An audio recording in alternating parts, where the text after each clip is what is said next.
selamat pagi, selamat siang, selamat sore, selamat malam. Ketemu lagi di Jackpot Jagakarsa Podcast.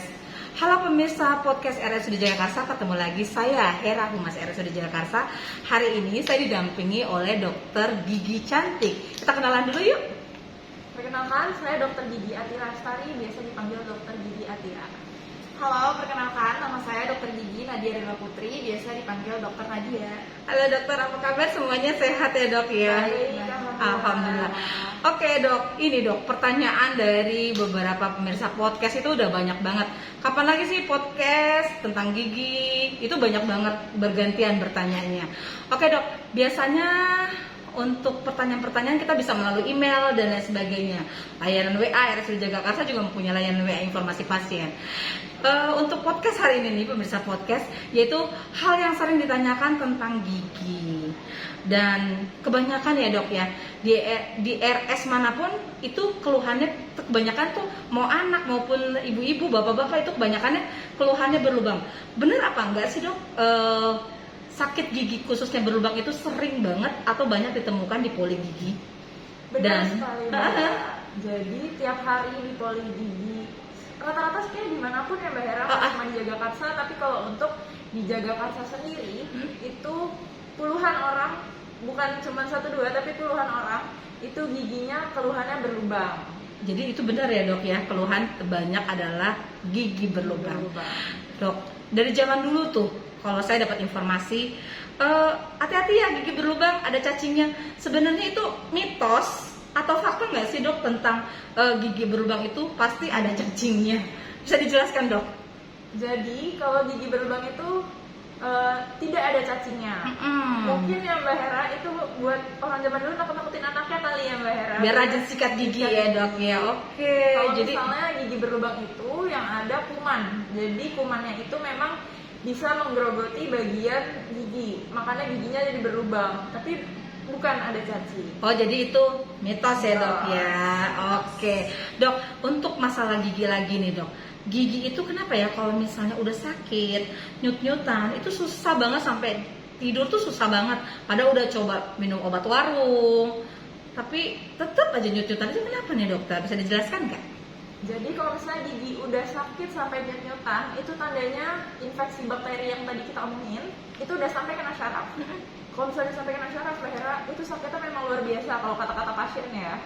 Sakitnya itu ciri-cirinya adalah tajam, jadi kayak dicubit tiba-tiba. Jadi Mbak Hera lagi diem aja, bisa sakit tiba-tiba. Terus sakitnya itu menetap. Jadi makanya harus biasanya orang-orang minum obat untuk ngilangin sakitnya, karena sakitnya itu lama Dan tajam tadi kata dokter ya. Betul. Aduh, pantesan ya lebih baik sakit hati dibandingin sakit gigi. Ya ampun, betul sekali dok. Dok, kemudian untuk mengenai makanan yang manis-manis, untuk makanan manis-manis benar nggak sih itu bisa menyebabkan gigi itu jadi cepat sakit, kayak coklat dan lain sebagainya? Kebetulan saya pencinta coklat nih dok. Berarti saya harus hati-hati ya gitu. Kayak kita semua suka coklat ya Mbak Hera, Iya, apalagi iya. makanan dan minuman manis. Kadang-kadang kita juga kalau misalnya lagi makan coklat suka ngerasa ngilu giginya. Nah jadi sebenarnya kenapa sih kita tuh suka ngerasa ngilu lagi makan manis atau misalnya lagi minum manis? Itu karena emang benar, jadi gula itu dia itu bikin gigi kita sarafnya tuh lebih sensitif. Oke, berarti manis itu menyebabkan lebih sensitif ya? Iya betul. Jadi kayak misalnya tadi dijelasin sama dokter Atira, kalau misalnya gigi itu ada lapisan-lapisannya. Jadi kalau misalnya apalagi kalau misalnya udah berlubang, dia kan lapisannya sudah berkurang tuh. Jadi makin mendekati ke saraf ya, itu akan semakin rasanya sensitif. Jadi biasanya kalau misalnya ngilu, itu kemungkinan bisa karena giginya berlubang, atau mungkin memang karena ada bagian gigi yang seharusnya tidak terekspos atau terlihat itu terbuka, jadi lebih sensitif. Kadang-kadang bukan cuma makan manis, tapi ada juga misalnya minum dingin atau minum panas, itu jadi rasanya ngilu gitu. Itu karena giginya lagi hipersensitif atau sensitif yang berlebihan begitu. Itu ya dok ya. Dok, kemudian nih dok, bagaimana pencegahannya untuk gigi berlubang biar supaya nanti kalau udah besar giginya tuh lama-lama bagus? Dari anak-anak tuh jaganya seperti apa sih supaya nggak ya jadi telat gitu loh ya dok ya? Gimana tuh dok? Ya jadi paling penting adalah pertama kita harus sikat gigi 2 kali sehari. Itu pagi setelah sarapan dan malam sebelum tidur. Paginya harus setelah sarapan. Jangan sebelum sarapan, bangun sebelum tidur sarapan. sikat gigi itu Iya, betul. salah ya dok ya. Salah. Jadi harus setelah sarapan. Oke. Terus habis itu penggunaan pasta gigi atau odol yang berfluoride. Jadi fluoride itu adalah satu kandungan yang dia itu bikin gigi kita lebih tahan terhadap paparan asam. Oke. Nah, tapi asamnya itu bukan cuma tentang makanan asam, tapi misalnya kita makan itu bikin rongga mulut kita tuh kondisinya asam. Oke. Dan kondisi asam itu tuh bikin bakteri atau kuman itu senang banget gerogotin gigi kita. Oke. Jadi lebih mudah giginya berlubang. Terus Gitu. ngomongin masalah fluoride dok, fluoride itu digunakan sendiri atau cukup sikat gigi yang mengandung fluoride seperti Oke. itu dok? Jadi tergantung karena orang itu beda-beda faktor resiko kariesnya. Jadi ada orang yang sangat mudah terjadi gigi berlubang, ada yang mungkin nggak mudah untuk giginya berlubang gitu. Jadi pada orang-orang yang giginya mudah berlubang, mungkin kita perlu ada perawatan fluoride tambahan lain dari sikat gigi. Oh ada ya dok ya? Ada, Oke. jadi bisa ke dokter gigi atau bisa juga dijual bebas itu ada namanya fluoride varnish. Iya. Tapi jangan lupa tetap harus konsultasi ke dokter gigi. Tetap pengawasan dokter gigi ya. Jadi walaupun dijual bebas tetap harus petunjuk dokter ya. Iya, betul. Seperti Karena itu dok. fluoride itu juga nggak boleh digunain banyak-banyak Mbak Hera. Karena Pemirsa berbahaya podcast, juga. jangan lupa mentang-mentang dijual bebas nanti nggak dalam pengawasan dokter giginya. Tetap dalam pengawasan ya dok Iya, ya. terus Mbak Hera, sama satu lagi yang paling penting adalah penggunaan benang gigi. Penggunaan benang gigi. Nah, jadi mungkin pemirsa Jackpot nih baru dengar benang gigi. Jadi benang gigi itu fungsinya untuk kita ngebersihin bagian sela-sela gigi yang nggak bisa kena sama sikat gigi. Oke, luar biasa. Terus bagaimana cara penggunaan benang gigi itu sendiri dok? Oke, jadi Kita- ini hari ini aku bawa benang Yeay, giginya. ada contohnya. kayak gini ya. Ini giginya ya dok? Iya, betul. Anggap ini giginya, ini contoh fantomnya. Bisa dicontohin nggak dok kayak mana? Jadi ini bisa dibeli di mana aja. Biasa apotik Indomaret sekarang juga udah ada Iya. ya. Ini tuh bentuknya persis seperti namanya benang, tapi khusus untuk gigi. Jadi biasanya dia ada pemotongnya di sini, jadi kita potong. Oh ya, jadi mudah ya, nggak usah Iya, pakai gunting betul, ya dok ya? mudah. Jadi ini caranya benang giginya dikaitin di tangan, di jari. Terus habis itu kita masukin ke sela-sela gigi kita. Oke, Dimasukin. di sela-selanya gigi tersebut Iya, ya. betul. Karena Oke. sela-sela gigi ini juga salah satu yang paling sering terjadinya lubang. Oke, oke. Dan oke. biasanya nggak kelihatan. Oke. Jadi kadang-kadang pasien tuh suka, saya perasaan nggak ada lubang dok, tapi kok sakit ya? Pas dilihat ternyata di sela-sela gigi. Di sela-sela gusi tadi ya, Iya, nih pemirsa betul. podcast ya. Terus nggak boleh pakai tusuk gigi ya dok, kadang-kadang Iya, kan disiapin di betul. restoran gitu ya. Iya. Tusuk gigi. Itu gimana dok? Tusuk gigi itu bisa bikin gusi kita Nah, jadi halo trauma. pemirsa podcast, bikin gusi Jadi trauma atau jadi kayak tumpul gitu. ya, jadi gunakanlah Benang gigi. benang gigi ya pemirsa Betul. podcast. Baik dokter. Kemudian nih dok, bagaimana cara biar supaya kalau habis makan nih, boleh nggak sih kita langsung sikat gigi gitu loh? Apa kan buru-buru nih karena ada menempel sisa-sisa makanan kita, gimana dok? Jadi sebenarnya Mbak Hera, saya juga sering nemuin orang yang sehabis makan langsung sikat gigi. Karena mungkin ngerasa bersih kali ya, habis Iya, sikat iya, gigi langsung iya. dibersihin, habis Oke. makan langsung dibersihin dengan sikat gigi. ah. Padahal itu tidak dianjurkan. Kenapa? Karena tadi seperti yang dokter Nadia sudah singgung, kalau misalnya kita sehabis makan, kondisi gigi dan rongga mulut kita itu lebih asam. Dimana saat kondisi gigi lebih asam itu lebih gampang seperti terluka Oke. karena gesekan, karena asam dan lain-lain. Oke. Nah, untuk itu kalau misalnya kita langsung sikat gigi dalam kondisi asam tersebut, Ya. yang ada gigi kita jadi ikut tergores dengan sikat gigi tersebut. Oh, bulu-bulunya itu ya.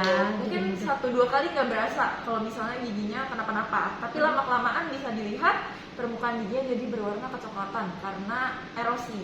Seperti itu. Jadi nggak boleh langsung habis makan terus kita sikat gigi ya. Iya, betul. Kan Sebaiknya tunggu dulu. Sekitar tunggu berapa lama sih 40 dok? menit. 45 menit seperti itu. Oke dok. Dok, kadang-kadang nih dok, kalau kita habis sikat gigi tuh suka keluar darah. Itu bahaya nggak sih dok sebenarnya dok? Oke, jadi berdarah saat menyikat gigi atau misalnya kadang-kadang suka berdarah itu tuh sebenarnya tanda bahwa di dalam rongga mulut kita tuh lagi ada peradangan, Mbak Hera. Nah, peradangan yang Iya. paling sering itu karena adanya peradangan di gusi atau biasa kita sebutnya gingivitis. Oke. Nah, tanda-tandanya itu pertama dia mudah berdarah, misalnya sikat gigi terus mudah berdarah, terus bisa juga kalau misalnya kita lihat di kaca itu warnanya tuh jauh lebih merah gusi kita.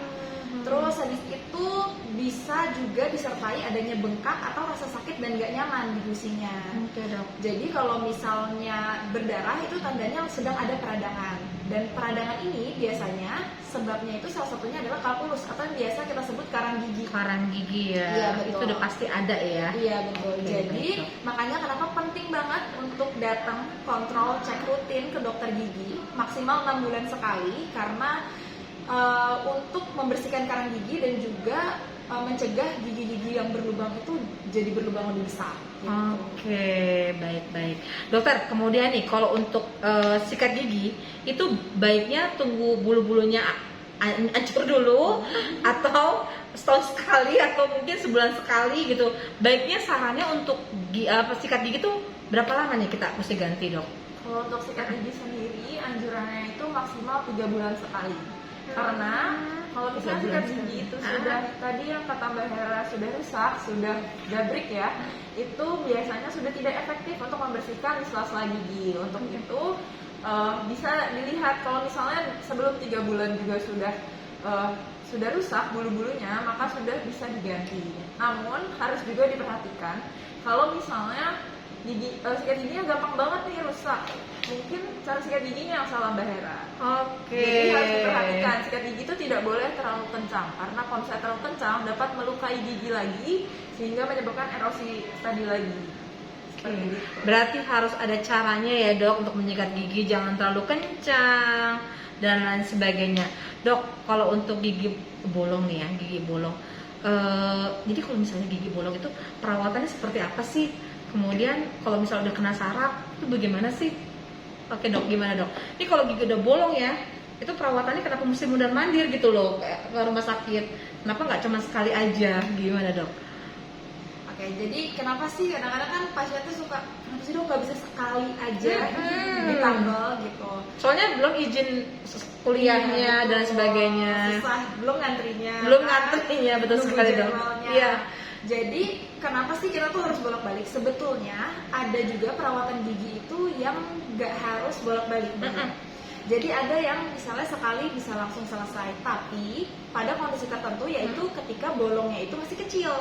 Bolongnya masih belum terlihat ya? Iya, belum dalam banget. Belum Nah, dalam ketika banget. bolongnya itu udah dalam banget dan misalnya udah kena saraf, yang tadi seperti disebutkan dokter Atira tuh udah sampai nyut-nyutan ke kepala, nggak bisa tidur, itu berarti tandanya udah kena saraf dan itu harus bolak-balik. Karena jadi kan gigi itu punya akar. Di dalam akarnya itu ada sarafnya dan kalau misalnya udah sampai sakitnya kayak gitu tandanya kumannya sudah sampai saraf. Jadi kita harus bersihin dulu si akarnya itu. Jadi kita bersihin, setelah dibersihin terus kita kasih obat. Nah, obatnya itu biasanya efektifnya itu bekerja 7 hari. 7 hari ya. Makanya kenapa pasien itu disuruh pulang dulu supaya obatnya bekerja. Ya. Kemudian balik lagi kita lihat apakah kira-kira saluran akarnya ini udah bersih. Kalau belum bersih harus diulang lagi obatnya. Diulang lagi, pokoknya sampai tuntas ya, Dok ya. Betul. Harus sampai bersih karena kalau enggak itu nyebabin infeksi yang lainnya, peradangan yang lainnya. Oke, daripada udah permanen ternyata dia tiba-tiba nyut-nyutan lagi giginya, tambal permanen seperti itu ya, Dok ya. Oke, di RS udah jaga kasa sendiri untuk dokter kus bolong-bolong nih, untuk kus yang bolong-bolong ada ya, Dok ya? Ada. Oke, dokter konservasi gigi ya di RSUD Jagakarsa. Kemudian untuk dokter konservasi gigi itu biasanya itu penanganannya apa aja sih, Dok? Jadi biasanya sebenarnya kita bahas untuk gigi bolongnya dulu. Gigi bolongnya. Kalau misalnya di RSUD Jagakarsa itu di Poli Gigi dokter gigi umumnya ada 4 dan waktu perawatannya itu dari Senin sampai Sabtu. Oke, Dok. Kalau misalnya Senin dari jam 8 hingga jam 6 sore. Oke. Lalu kalau hari Sabtu itu dari jam 8 hingga jam 1 siang. Nah, Sampai Sabtu ada terus ya, Dok ya? ada terus. Oke. Nah, sedangkan untuk dokter gigi konservasinya itu ada dari jam 8 hingga jam 12. Seperti itu. Lengkap. Kalau misalnya ada yang lain, Dok, tentang pembedahan, ada juga dokter harus dijaga kata dokter spesialis. Jadi tingkat-tingkatan gigi bolong itu kan perawatannya beda. Pertama mungkin bisa ditambal dengan tambalan tetap, yaitu tambalan GIC.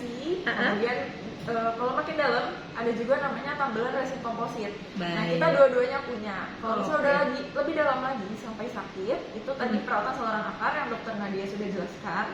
Kemudian kalau misalnya giginya sudah tidak bisa dipertahankan dan harus dicabut, jangan sampai ya Mbak Hera. Jangan sampai. Kita bisa ke dokter gigi spesialis bedah mulut. Oh, berarti udah lengkap ya dok ya, spesial konservasi, kemudian bedah mulut. Baik dok, sepertinya sudah cukup jelas nih informasi yang tadi disampaikan sama dokter. Oke pemirsa podcast, kita ucapkan terima kasih dok atas informasi pada hari ini. Semoga sehat selalu untuk pemirsa podcast dan dokter semua. Saya ucapkan terima kasih. Selamat pagi, selamat siang, selamat sore, selamat malam. Dah.